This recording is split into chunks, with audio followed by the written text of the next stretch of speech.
Și am ajuns la ultimul episod din seria Murder Soul Suspect. Nu uita, dacă îți place conținutul acest canal de YouTube, abonează-te și tu și apasă pe clopoțel pentru a fi notificat când apare ceva nou. Să știi că apreciez foarte mult. Ok, suntem pe joc. Înainte să începem misiunea, am reușit să găsesc ultima bucată. Wow, hai prima dată să ne uităm despre ce e vorba și după aceea o să mergem mai departe.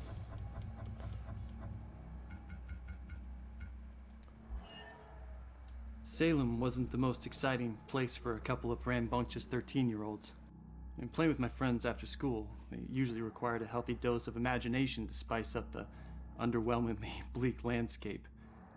To us, Salem's history was just a bunch of creepy stories and tourist attractions.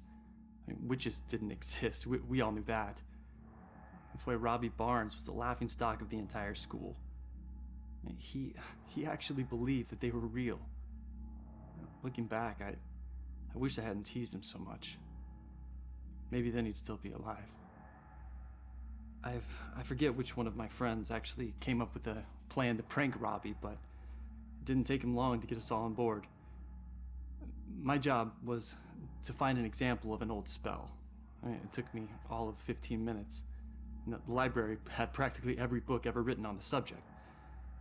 The next step involved the Judgment House. It sat up on the hill, abandoned. Everyone said it was haunted. What made it even creepier were the rumors that Judge Hawthorne burned the remains of accused witches in the house's various fireplaces. That's where Robbie comes in. We dared him to sneak into the Judgment House in the middle of the night and collect a handful of ashes from each of the fireplaces. Then he'd have to light some candles, sprinkle the ashes, and read the spell. We told him that if done correctly, the spell would supposedly blow out all the candles. If he agreed to do all this and the candles so much as flickered, we would promise to stop making fun of him. We could see that he was scared, but to his credit, he agreed to go through with it. What we didn't tell him was that we had set up a hidden camera to catch all the hilarity on tape. The next day, Robbie didn't come into school. We assumed he had chickened out and was too embarrassed to face the music. Then I heard that Robbie went missing. I felt the chill run down my spine as I retrieved the tape from our hidden camera. I pressed play and fast forward until I saw Robbie. He was doing just as we instructed him to. But then, a shadowy figure crossed in front of the camera. Robbie turned in horror just as the camera cut to static. When the image finally returned, Robbie was gone. And the only sign that anything had happened at all was the now smoldering fireplace over in the corner. Băi, ești nebun, demonii l-a prins, un demon l-a prins, wow! Dacă aș găsi și asta Eternal Flame, ar fi genial pe în oraș. Să văd despre ce vorbă, ok, hai să mergem.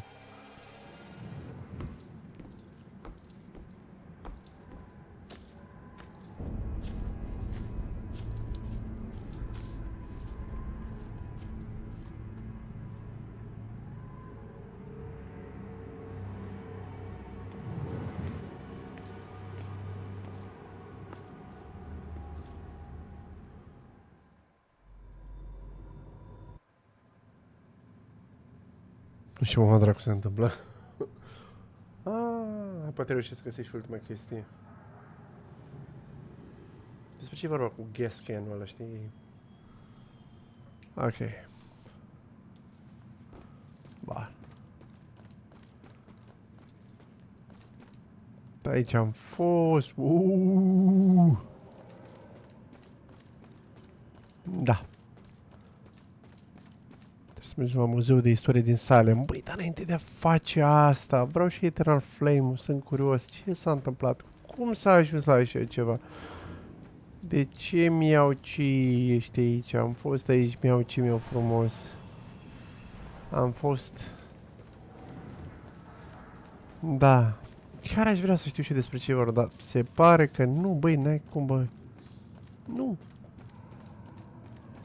Cred că am la fiecare colțișor. Orașul ăsta. Unde ar putea fi pe aici, oare? Nu. Nu, pe aici am fost și din păcate nu e. Bun. Poate. Poate să reușesc, oare? Nu, fii atent ce facem.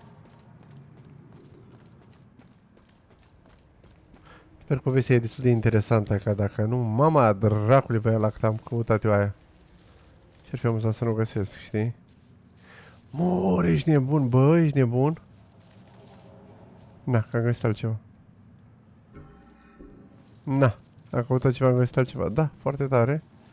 Hei, am găsit ceva? Deci totuși am găsit ceva, nu e... Ca și cum, stai să spun și pe aici, Olea, că văd că aici un semn pe jos. E foarte important să te uiți. Wow, ce e aici? Am mai fost pe aici. Da, da, da. Știi ce mi se pare interesant? Mamă, ești nebun să fie pe aici? Nea, nicio șansă. Stai un pic. Sunt foarte confuz. Da, noi. Bun. Deci în momentul când sunt semnele astea, aici trebuie să fie ceva. E imposibil să nu fie ceva, dar trebuie să fii foarte atent.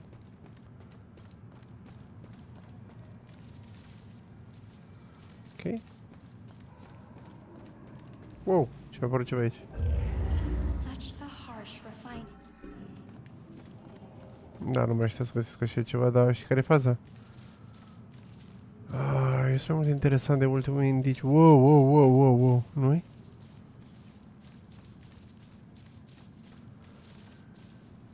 Dar unde să fie? Aici parcă am adunat, dacă nu mă înșel, nu? Criminalul ăsta în serie sau ce?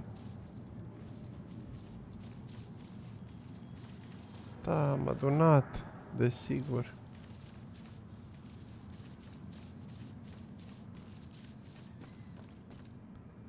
Pisica am rezolvat. Și a zis cineva că jocurile cu mister sunt ușoare. O mai prostii. Păi ce am căutat? Nu, n-am. De ce ar fi că am fost aici?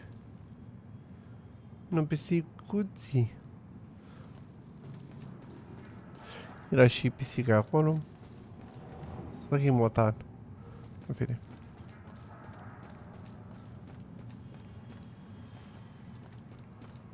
Da. Nu înțeleg nimica. Ok. Pași micuți.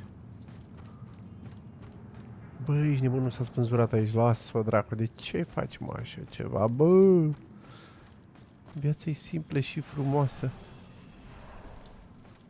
Mai sunt și de ăștia.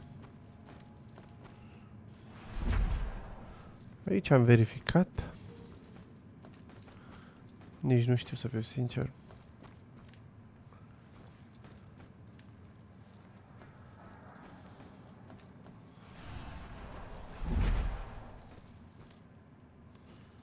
Bun. Aici știu că am verificat sus.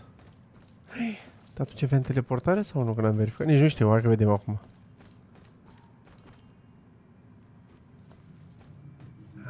Era genial să fi fost aici ascuns, știi? Când ai reveal să ascunde și mai tare. Da, ar fost ciudat. Așa.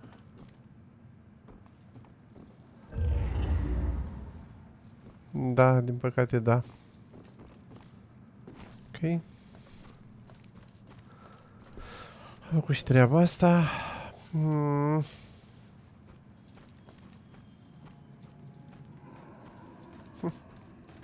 Jocurile cu mister. Am zis că merge, ți-am zis, las-o, n-ai de treabă, vorbesc serios, aici a fost. Da, nu, se pare că nu. Nu a fost nimic aici, doar imaginația mea.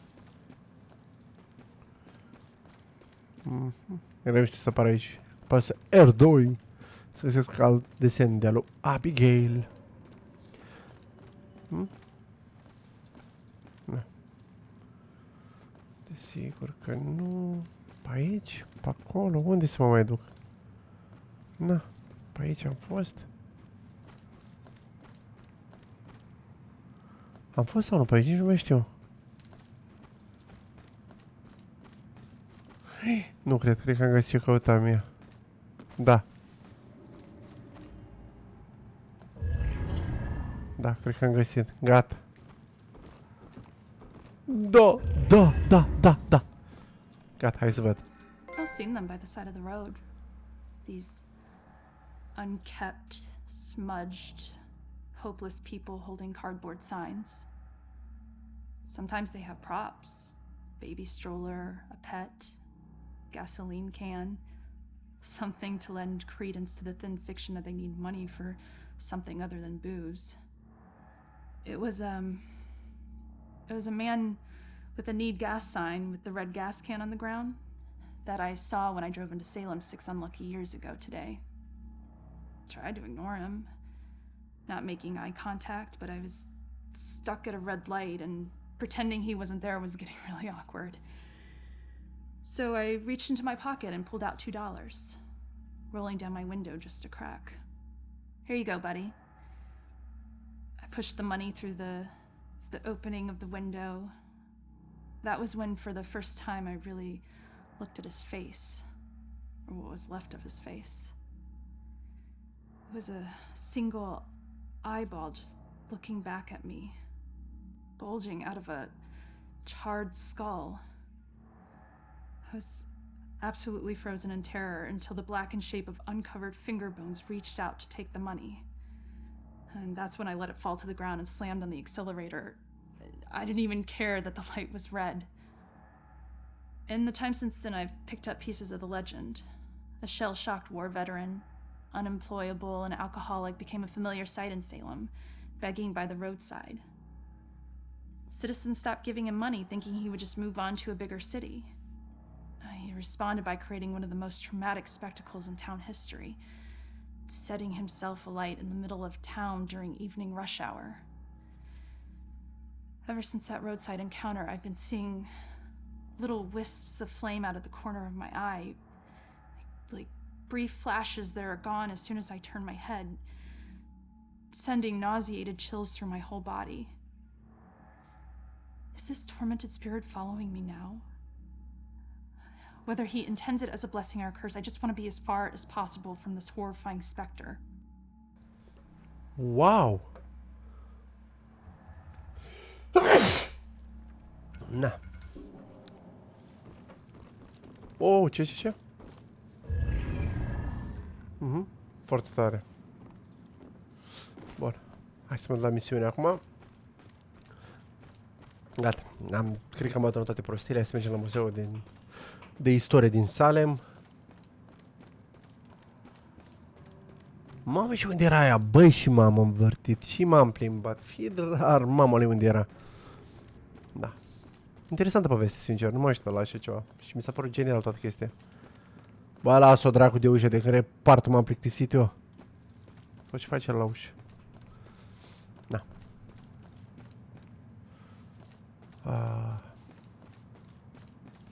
Nici nu vreau știu ce se întâmplă aici.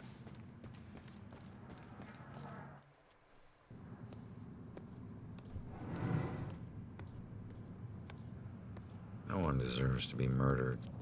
And when the psycho trying to kill someone pretends there's some grand justice behind it, that just makes it all the more twisted.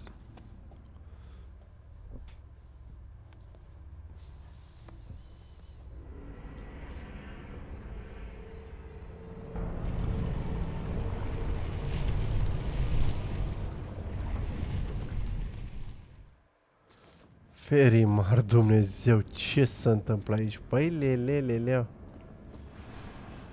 Nu pot să folosesc abilitatea asta. Nu prea aș vrea să... Joy! Ronan, help! Not another step. No, not you, Rex.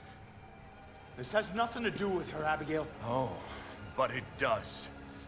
For 300 years, we have executed the witches who corrupt our fair city. Down there. Let's go. Those who try to mask their demonic contract and leverage powers they should never possess. Just like you have. Don't you dare compare me to her! Easy, easy. Put your hands up! Help! Don't do anything stupid. Hands up! Stop what you're doing. Hands up! Do it now!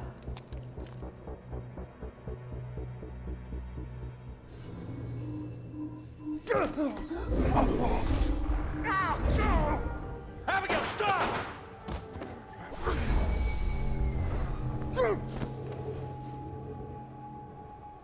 Rex, you piece of shit. What are you doing? Not now. This was you. Want you getting closer to the truth. Ronan, do something!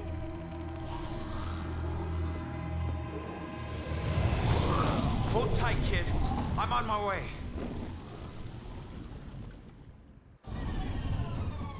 Mamă, ce puternic e.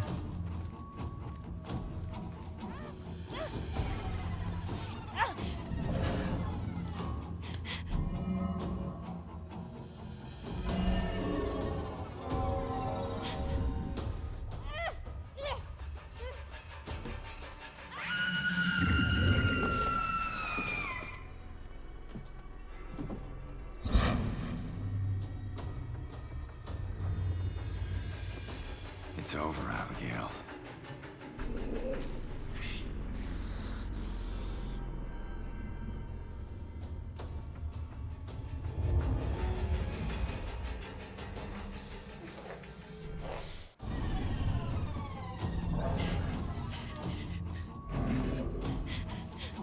Cum?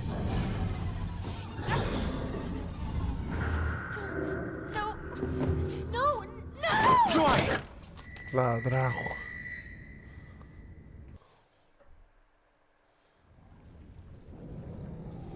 Bă, ești nebun de la capăt. Lasă-o, dracule, de treabă. Bă, ești... Mamă, ce salvează pe Joey. Păi și cum? Și cam 20 de secunde, ok. 19, 18, 17... Bun. Ok, am dat poses. Și unde-i scrimul ăla?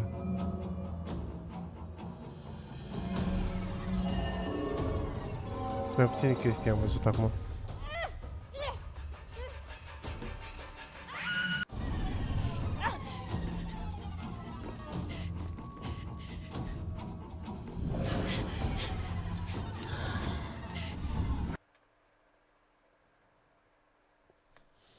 Bă, ești nebun, s-a stricat jocul. Las-o, dracule, de treabă. Bă, ești nebun. Ce-ți dau report, mă, mamă. Leonida, ce-ți dau? Bă, ești nebun. A stricat jocul. A stricat jocul. Aoleu. Mai zi tu ceva, bă, mai zi ceva, lasă-o, dracu de treabă. Bă, ești nebun. M-am stricat tot jocul. Mamă. Băi, dar ce trebuia să fac? Adică, sincer, acum, ce trebuia să fac? Ia. S-a adus cu totul sau...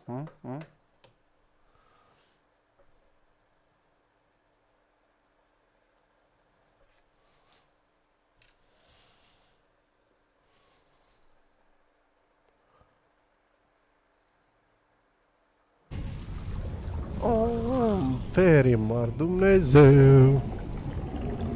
Da. Hai să mergem. O să mai te peste și jocul, ia. Hai, încercăm iar, mamă, să zic celălalt picul meu. Joy! Ronan, help! Not another step. No, not you, Rex. This has nothing to do with her, Abigail. Oh, but it does. For 300 years, we have executed the witches who corrupt our fair city. Down there. Let's go. Those who try to mask their demonic contract and leverage powers they should never possess. Just like you have. Don't you dare compare me to her! Easy, easy. Put your hands up! Help! Don't do anything stupid. Hands up! Stop what you're doing. Hands up! Do it now!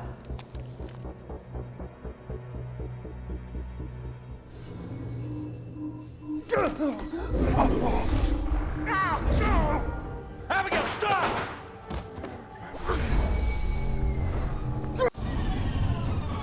Hai să ne grăbim! Pe nu știu că merge jocul.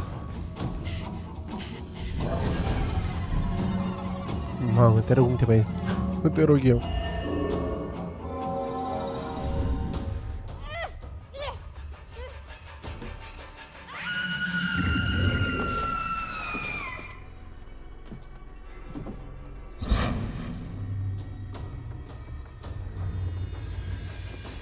It's over, Abigail.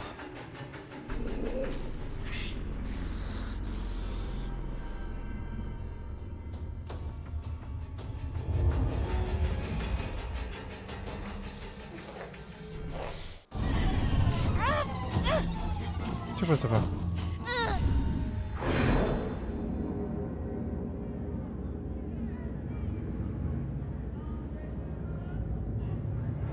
The time is upon us, Abigail Williams.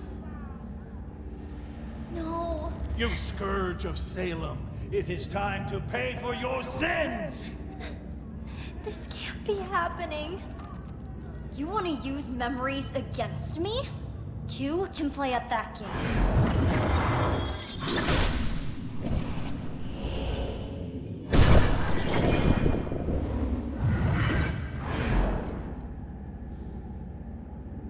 I know the truth about your death, but I still don't know the truth about mine. Did you use Rex to kill me? Rex was my most influential.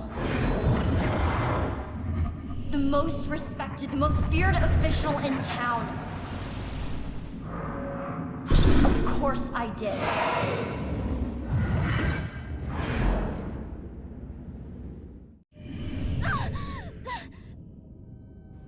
Bă, ești nebună, Rex l-a ucis. Cumnatul l-a...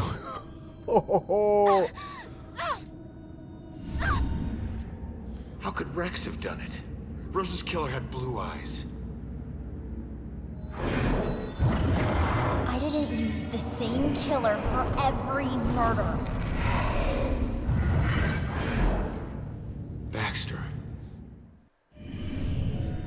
Deci fiecare dată folosesc altă persoană pentru criminei. Mamă!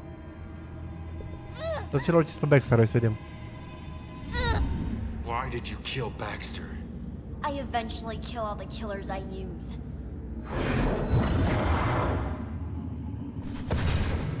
Especially the ones who get close to the truth.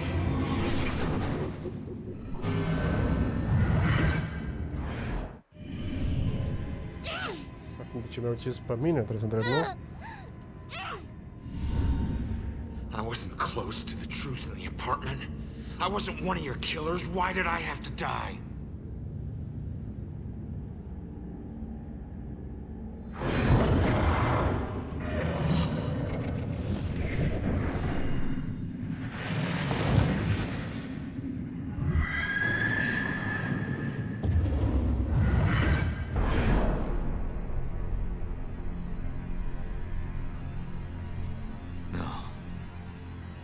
I wouldn't. No. No, I wouldn't. How could I?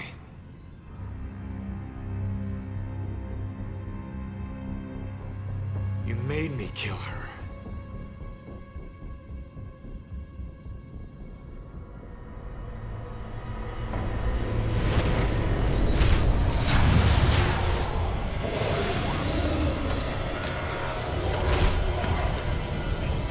If I'm going out, you're coming with me.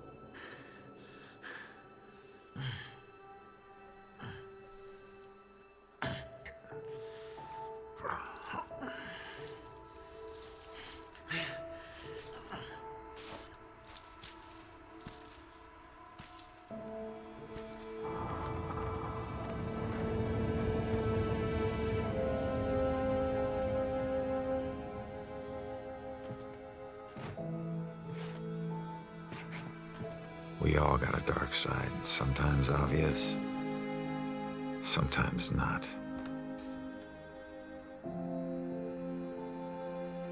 If we're lucky, we keep our dark side hidden. By law, Rex was a killer. But the law doesn't always see the truth. Fortunately, Joy did. And she would never press charges. She might even help Rex cover his tracks. One thing's for certain. She's a better person than I was at that age. A kid who deserves forgiveness. She's paid her dues. And committing a few small crimes, searching for your mom, well, even the coldest cops would forgive those. Mom! Hasn't been a Bell killer murder since the night Abigail met her final end. But the case never officially closed. But memories fade, time heals. With luck, Salem will move on and find peace. Death repays debts, my father always said. Forever I believe that. But truth be told, this life ain't over until you're honest about what you owe. Set everything right. Settle your debts. Only then can you move on. Ronan?